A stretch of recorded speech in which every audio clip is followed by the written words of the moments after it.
Hello, namaste. Welcome to Meenakshi Creatives. నేను మీ Sanjana. Please do like, share and subscribe to Meenakshi Creatives. అలాగే పక్కన ఉన్న bell icon click చేయడం మర్చిపోకండి. Thanks for watching. Please support us. అండి నమస్తే, నేను మీ మీనాక్షిని. ఈరోజు పూర్వకాలం వంట చాలా ట్రెడిషనల్ ఈ వంట మీకు చేసి చూపిస్తున్నాను. అవి ఏమిటి అంటే పనస పిక్కలండి. పూర్వకాలం నుంచి కూడా ఈ కూర పెద్దవాళ్ళు చాలా చక్కగా చేసేవారు. అదే కూర ఇవాళ మీకు నేను చేసి చూపిస్తున్నాను.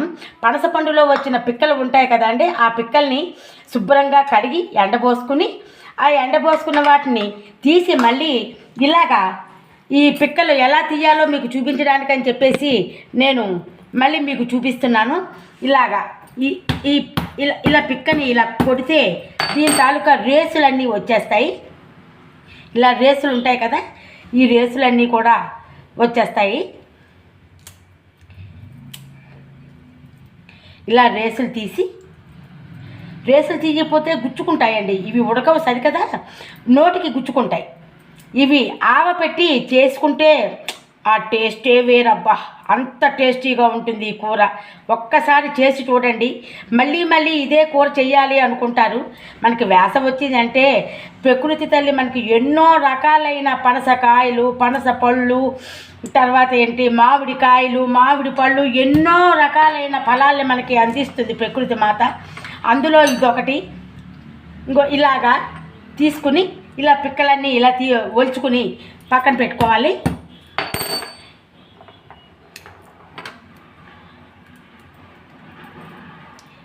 ఇలాగ అన్నీ ఒలిచేసుకుని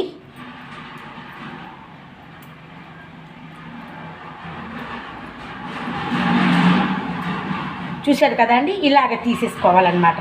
ఇలా తీసుకుని ఇవి ఎంతకీ ఉడకవండి, అందుకని మనం వీటిని కుక్కర్లో పెట్టుకుంటే బాగా ఉడుకుతాయి. బాగా మెత్తగా ఉడకాలి కదా, అందుకని ఇవి ఎంతకీ ఉడకవండి. చాలా గట్టిగా ఉంటుంది పిక్క కదా, అందుకని వీటిని కుక్కర్లో పెట్టి ఉడికించుకోవాలి. ఇంతకీ ఎలా చేస్తున్నానో మీకు చెప్పలేదు.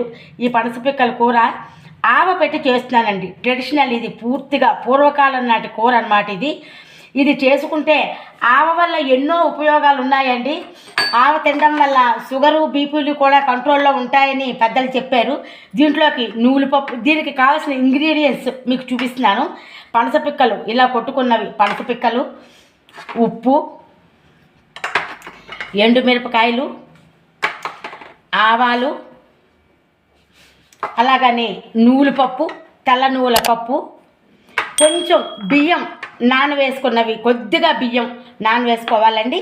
అయితే ఇంకా ప్రాసెస్లోకి వెళ్ళే ముందు ఇంకా కొంచెం పిక్కలు ఉండిపోయాయి, అవి కొట్టి మీకు చూపిస్తాను. అయితే ఈ పిక్కల్ని ఇంకొకసారి మళ్ళీ కడుక్కుందామండి. కడుక్కోకపోతే బాగుండదు. ఇంకొకసారి కడుక్కుని ఇలా కడిగేసుకుని ఈ బౌల్లోకి తీసుకుందాం. బాగా మెత్తగా ఉడకాలి, అందుకనే కుక్కర్లో పెడుతున్నాను. దీంట్లో కొంచెం నీళ్ళు పోసి కొద్దిగా సాల్ట్ కూడా వేసుకుందాం. పిక్కలకి అంటది కదా, అందుకని దీన్ని ఇలాగా ఇలా కుక్కర్ వెలిగించుకుని దీని మీద పెట్టుకుందామండి. ఇది పెట్టుకున్నాక ఇది పెట్టేసి మూత పెట్టేసుకుందాం. మూత పెట్టుకుని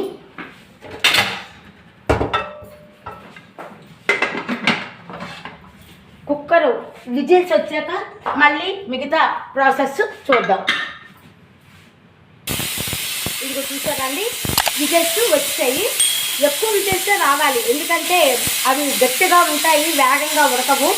ఇప్పుడు ఇది విజిల్స్ వచ్చాయి కదండి, దీన్ని విజిల్ అయిపోయాక ఆపేసుకుందాం. ఆపేసుకుని మిగతా ప్రాసెస్ ఇప్పుడు చూద్దాం. ఇప్పుడు మిక్సీ పెట్టుకున్నాం కదా, దీంట్లో ఈ బియ్యాన్ని నేను కడిగి పెట్టుకున్నాను. మళ్ళీ ఇంకొకసారి ఈ నీళ్ళు వదిలేసి ఈ బియ్యం తీసుకుందాం. ఈ బియ్యం,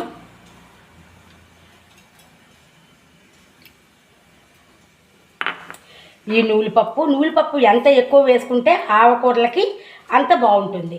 నువ్వుల పప్పు, ఒక 2 ఎండుమిరపకాయలు, కొద్దిగా ఉప్పు వేస్తే ఆవ చేదు ఎక్కదు.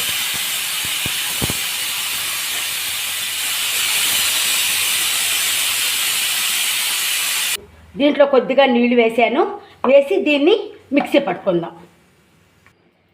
చూసారా, ఇలాగా మిక్సీ పట్టేసుకున్నాం. ఈ ఆవని మిక్సీ పట్టుకున్నాం. దీన్ని ఇలా పక్కన పెట్టుకుని ఇప్పుడు అవి పనస పిక్కలు ఎలా ఉడికాయో ఒకసారి చూద్దాం.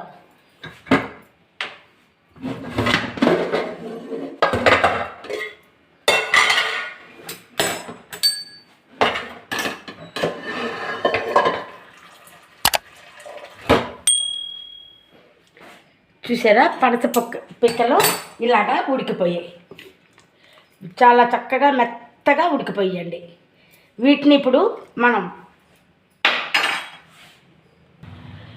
ఈ నీళ్లు పారిపోసుకోకుండా ఇలాగే ఉంచుకుందాం. దీంట్లో విటమిన్స్ ఉంటాయి కదా, ఏ కూర అయినా ఉడికించి పారబోసేస్తే నీళ్ళల్లో విటమిన్స్ పోతాయండి. అందుకని విటమిన్స్ పోకుండా ఉండాలి అంటే ఆ నీళ్లు వంపుకోకూడదు.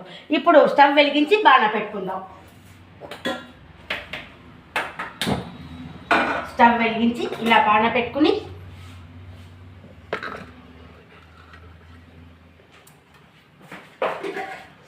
దీంట్లో ఆయిల్ వేసుకుందాం.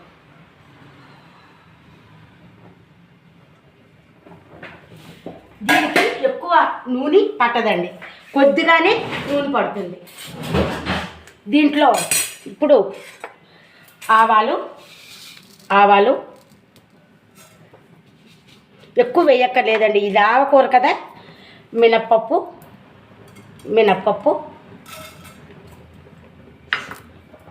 ఎండుమిరపకాయలు ఇలా కట్ చేసి వేసుకుంటే సరిపోతుంది. కారం ఎక్కువ తినేవాళ్ళు ఎక్కువ వేసుకోవచ్చు, తక్కువ తినేవాళ్ళు తక్కువ వేసుకోవచ్చు. పూర్వకాలం ఇలాంటి వంటలు అన్నీ తినబట్టే పూర్వకాలం వాళ్ళు చాలా ఆరోగ్యంగా ఉండేవారు. ఎంతో ఆరోగ్యం వాళ్ళకి ఉండేదన్నమాట. అంచేత ఇలాంటివన్నీ మనం కూడా ఎప్పుడూ తింటూ ఉంటే మనం తినడమే కాదు, మన పిల్లలకి కూడా వీటిని అలవాటు చేయాలి. అలవాటు చేస్తే వాళ్ళు కూడా తింటారు. ఆవకూరల వల్ల చాలా ఉపయోగాలు ఉన్నాయండి. ఆవ ఒంటికి పడితే మంచిది. చూసారా, పోపు వేగిపోతోంది.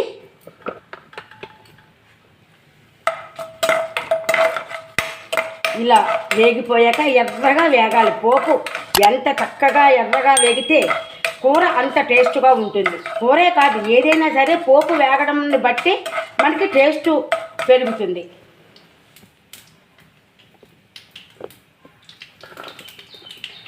ఇప్పుడు కరివేపాకు ఇందులో వేసుకుందాం.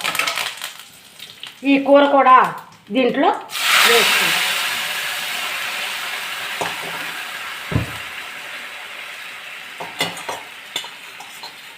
కూర కూడా దీంట్లో వేసుకుని ఆడిపోయింది. ఇప్పుడు దీంట్లో కొద్దిగా పసుపు వేసుకుందాం. ఇష్టమైన వాళ్ళు కొంచెం చింతపండు పులుసు తీసి వేసుకోవచ్చు. ఇష్టం లేకపోతే పుల్ల వేసుకోకపోయినా కూడా కమ్మగా కూర చాలా బాగుంటుంది. ఇప్పుడు కూర ఇలా ఉడికిపోతుంది కదా అండి. చూడండి, కూర ఇలా ఉడుకుతూ ఉన్నప్పుడే మనం దీంట్లోని ఈ ఆవ పెట్టేసుకోవాలి. ఈ ఆవని దీంట్లో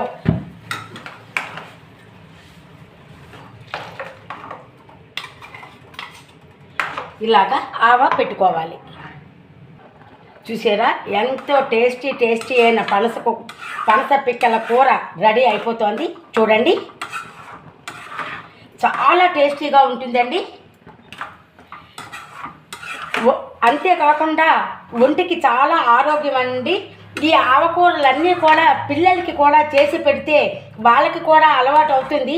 అందరూ పూర్వకాలం వంటలు మర్చిపోతున్నారు. మర్చిపోకుండా మళ్ళీ దీన్ని చేసుకుంటే చాలా బాగుంటుంది. ఇదిగోటండి,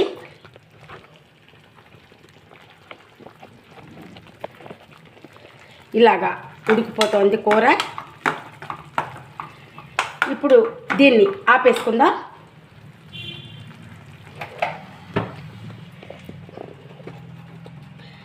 ఆపేసుకుని ఒక బౌల్లోకి దీన్ని తీసుకుందాం.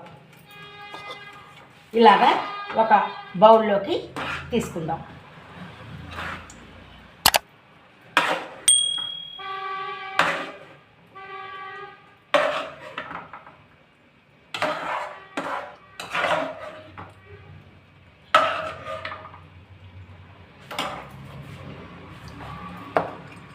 చూసారా ఎంతో టేస్టీ అయిన పనస పిక్కల ఆవ కూర రెడీ అయిపోయింది.